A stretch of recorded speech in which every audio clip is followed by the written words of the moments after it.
Good evening. जैसा कि हम लोग एंशिएंट इंडिया की पढ़ रहे थे, जिसमें हमने जैनिज़्म और बुद्धिज़्म पढ़ रहे थे, जहाँ मैंने जैनिज़्म के बारे में बताया था। आगे हम बुद्धिज़्म जैनिज़्म में जो पूर्व मध्यकाल या अर्ली मिडल एज में कौन-कौन से शासक थे, जो जैनिज़्म को फ़ॉलो करते थे, उनके बारे में आज पढ़ेंगे।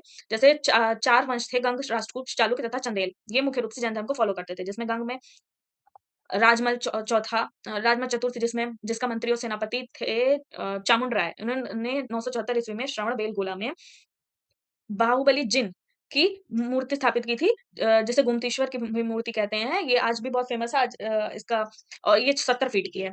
दूसरे जो राष्ट्रकूट थे, इनके राष्ट्रकूट शासक इंद्र चतुर्थ ने तपस्या और अनशन से अपनी मृत्यु को प्राप्त किया था, जैसा कि जैन धर्म में संलेखना पद्धति प्रमुख है। संलेखना पद्धति से ये मृत्यु को प्राप्त करते थे। इसमें उपवास के द्वारा और तप के द्वारा अपने शरीर को समाप्त किया जाता है। राष्ट्रकूट वंश में ही अमोघवश जो था, उसने जिनसेन व गुणभद्र को आश्रय प्रदान किया था, ताकि तथा ये साधवाद का समर्थक था। और चालुक्य वंश के जो राजा थे, राजा जयसिंह सिद्धराज एवं कुमारपाल, इनके दरबारी कवि क्षेमेंद्र ने जैन धर्म को काफ़ी फैलाया, और इन्होंने एक जैन धर्म पे एक पुस्तक भी लिखी, जिसका नाम था परिशिष्ट पर्वन। परिशिष्ट पर्वन एक प्रमुख जैन ग्रंथ है, जिसके द्वारा कई बौद्ध शासकों और जैन धर्म को मानने वाले शासकों के बारे में भी जानकारी मिलती है। तो साथ ही साथ इसमें मौर्य वंश के कुछ विशेष शासकों का भी वर्णन है। चंदेल शासक धंग ने खजुराहो में जैन मंदिर का निर्माण करवाया था। साथ ही इन्होंने सोलंकी जो शासक थे भीमदेव प्रथम ने, उनके जो मंत्री थे विमल शाह, उन्होंने दिलवाड़ा में जैन मंदिर का निर्माण किया था। जैन मंदिर मुख्यतः ऋषभदेव पार्श्वनाथ, जो जैन धर्म के तीर्थंकर थे, उन पर आधारित है। अब आगे चलते हैं, देखते हैं कि जैन धर्म आगे श्वेतांबर तथा दिगंबर 2 शाखाओं में बँट गया था। जो मौर्य शासक थे चंद्रगुप्त मौर्य, उनके समय में भद्रभाहु, स्थूलभद्र 2 जैन साधु हुआ करते थे। जब कालांतर में कर्नाटक में अकाल आया था, सॉरी मगध में अकाल पड़ा, जिसमें भद्रबाहु के जो अनुयायी थे, और भद्रबाहु उनको साथ लेकर कर्नाटक चले गए, जबकि स्थूलभद्र के जो अनुयायी थे, वो वहीं मगध में रह गए। तो स्थूलभद्र के जो अनुयायी थे, वो सफ़ेद कपड़े धारण करने लगे, और उनको श्वेतांबर कहा गया। साथ ही जो भद्रबाहु के अनुयायी थे, उन्हें दिगंबर कहा गया। दिगंबर के जो साधु होते हैं, उन्हें झुल्लक, ऐलक या निर्गंथ कहा जाता है, तथा श्वेतांबर के जो साधु होते हैं, उन्हें यति, आचार्य तथा साधु बोला जाता है। इनका प्रमुख श्वेतांबर जैनियों का प्रमुख स्थान गिरनार है। प्रथम जैन सभा, आगे जैन सभा या फिर क्यों हो गई, जो कालांतर में ये धर्म की को विस्तृत करने के लिए, तथा इसके जो दार्शनिकता थी, उसको दार्शनिक विचारों को फैलाने के लिए, तथा इसको प्रमुख रूप से समझने के लिए विभिन्न जैन सभाओं का आयोजन किया गया, जिसमें से प्रथम जो जैन सभा थी, वो चतुर्थ शताब्दी में हुई थी पाटलिपुत्र में। जैन धर्म के लगभग 12 अंगों का इसमें संकलन किया गया, और इसके जो आचार्य थे स्थूलभद्र थे। इसी जैन सभा में, प्रथम जैन सभा में श्वेतांबर और दिगंबर 2 शाखाओं में जैन धर्म बँट गया था, और इस जैन सभा में भद्रबाहु के अनुयायियों ने इसमें भाग नहीं लिया था। द्वितीय जैन सभा जो थी, वो 513 ईस्वी या 526 ईस्वी में हुई थी। ये वल्लभी में हुई थी, और महावीर स्वामी की मृत्यु के 840 वर्षों बाद हुई थी। पहले 840 वर्षों बाद मथुरा और वल्लभी में अलग-अलग जन सभाएँ स्थापित की आयो का आयोजन किया गया, जिसमें से मथुरा वाले में जो आचार्य थे, वो आचार्य स्कंदिल थे, तथा वल्लभी वाली जन सभा में नागार्जुन सूरी थे, और इन दोनों ने अपने मतलब धर्म ग्रंथों का संकलन किया। पर अलग-अलग स्थान पर होने के कारण इन धर्म ग्रंथों में थोड़ा विभेद आ गया। तो इसको एकांतिक रूप से करने के लिए अ 513 ईस्वी में द्वितीय जैन सभा का आयोजन वल्लभी में किया गया, और इसके आचार्य देवादिगण या क्षमा श्रवण बोले को बनाया गया। जैन साहित्य इसमें जैन साहित्य का संकलन हुआ, जिसमें 12 उपांग, 10 प्रकीर्णन, 6 छेद सूत्र, 4 मूल सूत्र तथा अनुयोग सूत्र का संकलन किया गया। और जैन धर्म की देन क्या है, भारतीय साहित्य में इसका उल्लेखनीय योगदान है। दार्शनिकता में इन्होंने बहुत सारा योगदान दिया है, साथ ही साथ कला, जैन कला बहुत प्रसिद्ध हुई है। साहित्य में सबसे पुराना जो ग्रंथ है, वो पूर्व बोला जाता है, ये 14 पूर्व हैं। और आगम, इसके सिद्धांत, जैन सिद्धांत का जो संकलन है, उसे आगम कहा गया। भगवती सूत्र में कई मौर्य शासकों का भी उल्लेख है। गुप्त शासक, और साथ ही साथ नया धर्म का इसमें महावीर ने जो शिक्षाएँ दी हैं, उसका वर्णन है कल्पसूत्र में। भद्रबाहु तथा परिशिष्ट पर्वन प्राकृत भाषा में लिखा गया। ये भी जैन धर्म का एक प्रसिद्ध ग्रंथ है। इसे हेमचंद्र ने संकलित किया था। अभी देख लेते हैं कुछ जो प्रमुख तीर्थंकर थे, उनके जो प्रतीक हैं, वो क्या है? ऋषभदेव का वृषभ है, अजितनाथ का गज, संभवनाथ का घोड़ा, अभिनंदननाथ का कपि, मल्लिनाथ का कलश, सुपार्श्वनाथ का स्वास्तिक, अरिष्टनेमि का शंख तथा महावीर का सिंह। ये मैच द फॉलोइंग में कई बार एग्ज़ाम्स में पूछे जाते हैं। बौद्ध धर्म आगे देखते हैं। बौद्ध धर्म को गौतम बुद्ध ने शुरू किया था, और इन्होंने सबसे पहले जो दीक्षा ली थी आचार्य कलाम तथा रुद्रक रामपुत्र से ली थी। गौतम बुद्ध का जन्म लुम्बिनी में हुआ था, और 563 ईसा पूर्व में, और मृत्यु इनकी 483 ईसा पूर्व में हुई थी। इन्होंने मतलब ये इन्होंने अपने जैसे कि ये राजकुमार थे, ये स्टोरी आपको पता ही होगी। तो राजकुमार थे, इन्होंने 4 जो दृश्य देखे थे, वो एग्ज़ाम्स में आता है कि कौन से 4 दृश्य देखे थे। वृद्ध, बीमार तथा सन्यासी को इन्होंने देखा था। तो उससे इन्होंने ये देखा कि 3 जो वृद्ध, बीमार तथा मृत वो किसी न किसी प्रकार से दुखी हैं, जबकि सन्यासी हर अवस्था में सुखी है। तो इसलिए इन्होंने सन्यासी वेश धारण करने का सोचा और इसलिए गृह त्याग किया, जिसको इनके गृह त्याग को भी निष्क्रमण बोला जाता है।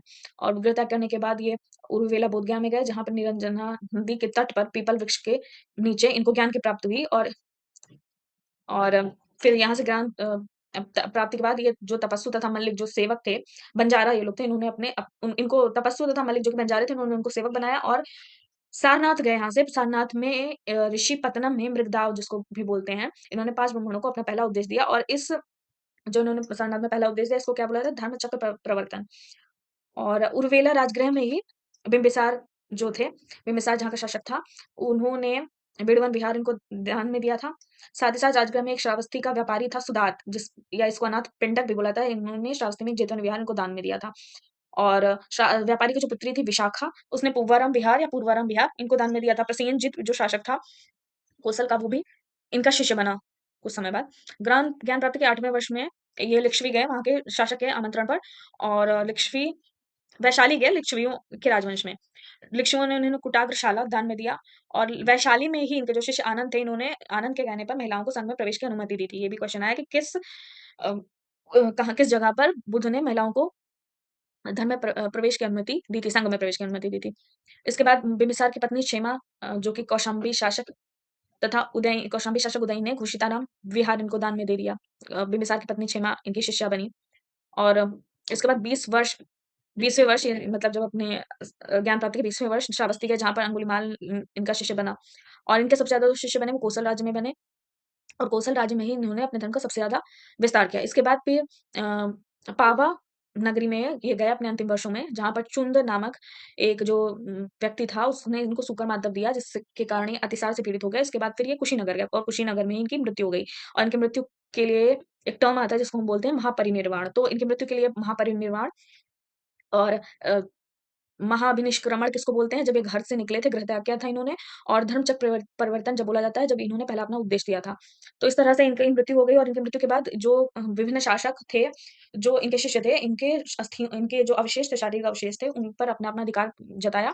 तो इस तरह से जो शासक थे, इन्होंने इनके शरीर के अवशेषों के धातु के 8 भाग किए गए और प्रत्येक भाग पर एक स्तूप का निर्माण करवाया गया और ये 8 स्तूप कौन-कौन से? मगध, नरेश, अजातशत्रु ने बनवाया, कपिलवस्तु में शाक्य, वैशाली लिच्छवी, द्वीप बिहार ब्राह्मण, पावा के मल्लों ने, पिप्पली वन में मोशी ने तथा अलकप्पा के बुली ने, इसके साथ ही रामगाम के केलेव ने।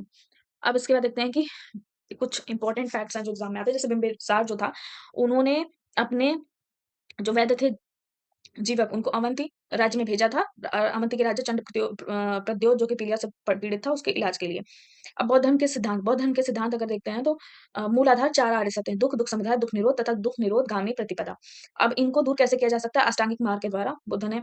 और बौद्ध धर्म कैसा? अनीश्वरवादी था, इसमें ईश्वर की सत्ता को नकारा गया है। अनात्मवादी था, आत्मा की सत्ता को नकारा गया, किंतु पुनर्जन्म को ये मानता है और पुनर्जन्म को मानने के कारण ये कर्मफल का भी सिद्धांत मानते हैं कि जैसा आप कर्म करेंगे उसके अनुसार आपका पुनर्जन्म होगा। इस तरह से और पुनर्जन्म का सिद्धांत सिमिलरली ऐसा ही जैसे हिंदू और जैनों में माना जाता है। और पुनर्जन्म ये क्षणिकवादी धर्म है और इन्होंने अपने जन धर्म की तरह अपने शरीर को एकदम अतिशय दुःख देने के बजाय मध्यम मार्ग, अतिशय यातना देने के बजाय मध्यम मार्ग की ओर इंगित किया है। बौद्ध संघ अगर देखा जाए तो बौद्ध धर्म असल में त्रिरत्न है जो बुद्ध धर्म तथा संघ है। बौद्ध संघ किस पे आधारित था? गणतंत्र व्यवस्था पर आधारित था। सारनाथ में के प्रथम उपदेश के बाद जो 5 ब्राह्मणों ने महात्मा बुद्ध ने जो अपना पहला उपदेश दिया था 5 उन्होंने ही संघ की स्थापना की थी। और संघ की सभा में जो अगर मतभेद होता है, प्रस्ताव पारित किया जाता है, तो प्रस्ताव को पाठ किया जाता है, उसको अनुशासन बोलते हैं। और प्रस्ताव को नत्थी और या फिर वृत्ति बोला जाता है। बहुमत से अगर पारित होता है, तो उसको भूमस्किम बोला जाता है और अगर मतभेद होता है इसमें प्रस्ताव में, तो उसको अधिकरण बोला जाता है। इनके में भी जैसे हमारे संसद में कोरम है 10% तो वैसे ही यहाँ पर कोरम में कम से कम 20 सदस्य होने चाहिए संघ की बैठक के लिए और यहाँ इसमें जो स्पीकर होता है जैसे हमारा लोकसभा में स्पीकर होता है तो उसको आसन प्रज्ञापक बोला जाता है और प्रविष्टि इसमें जब प्रविष्टि की जाती है तो उसको प्रविष्टि या प्रवेश के लिए उसको उपसंपदा बोला जाता है और और गृहस्थ जीवन को जो त्याग होता है उसको प्रवज्या बोला जाता है और ग्रहण करने वाला जो उसको प्रवज्या को ग्रहण करता है उसको श्रामणेर बोला जाता है। गृहस्थ लोग जो होते हैं, जो बौद्ध धर्म को धारण करते हैं, उनको उपासक बोला जाता है और जो गृहस्थ धर्म का त्याग कर देते हैं, उनको भिक्षु बोला जाता है। अब देख आगे हैं बौद्ध संगीति, तो बौद्ध संगीति और साथ ही बौद्ध धर्म तथा जैन धर्म में क्या सिमिलैरिटी है, ये हम कल करेंगे। Thank you for watching.